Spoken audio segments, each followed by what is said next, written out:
This is a video for MEI Core Pure Mathematics, Complex Numbers 4, de Moivre's Theorem, 4.4, Using de Moivre's Theorem. De Moivre's Theorem can be used to simplify expressions and complex number fractions. Let's have a look at this example.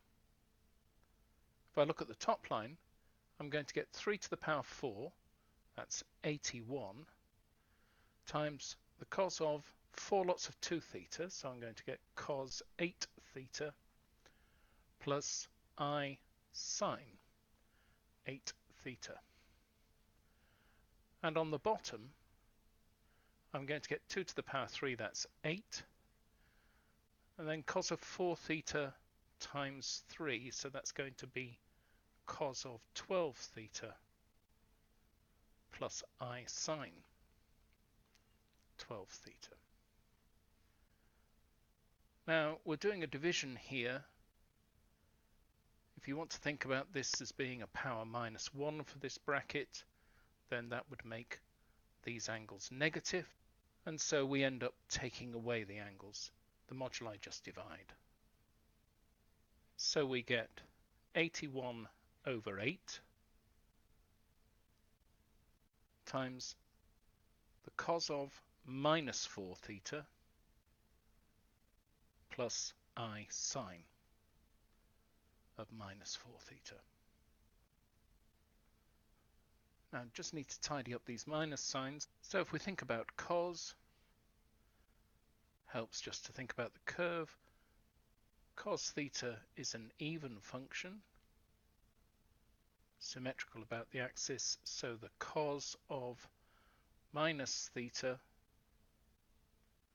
is equal to cos theta, and sine theta is an odd function.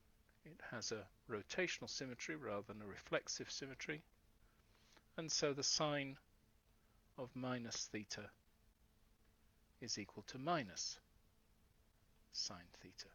So I can tidy this up over here. I get 81 over 8 times the cos of 4 theta minus I sine of 4 theta. There's that tidied up for you.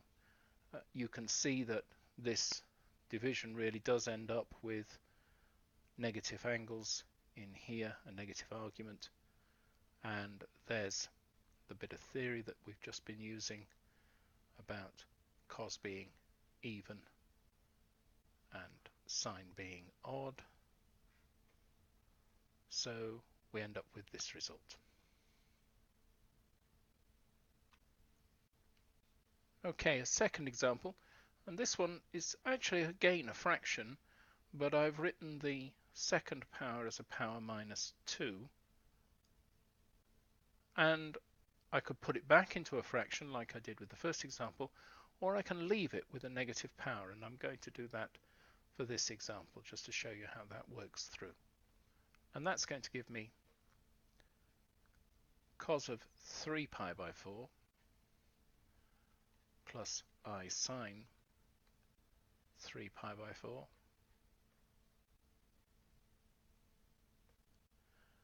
and that's going to be times cos of minus 2 pi by 3 plus I sine of minus 2 pi by 3.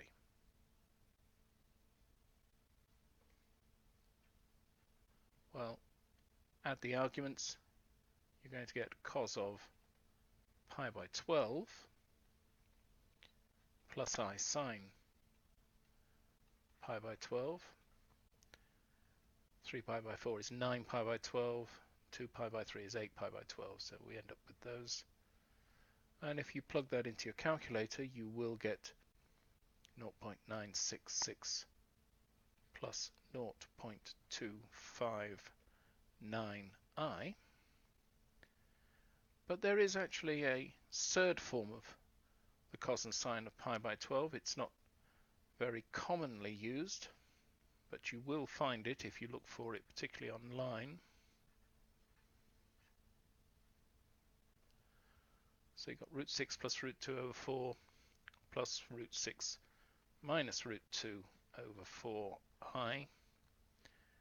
And these have come from looking at the cos or the sine of pi by 3 minus pi by 4, and then using the addition formulae, actually cos of a minus b and sine of a minus b, using those because we know all about cos and sine of pi by 3 and cos and sine of pi by 4, and you can get them down into this form.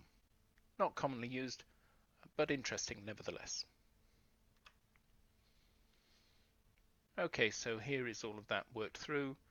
There you can see I've used the negative power to come down to that form and then put it back into x plus iy. And just for completeness, there's the third form for that as well. So De Moivre's theorem, very useful in sorting out powers, positive or negative, of complex numbers expressed in modulus and argument form. The next video and final video in this sequence is 4.5, finding multiple angle identities using De Moivre's theorem.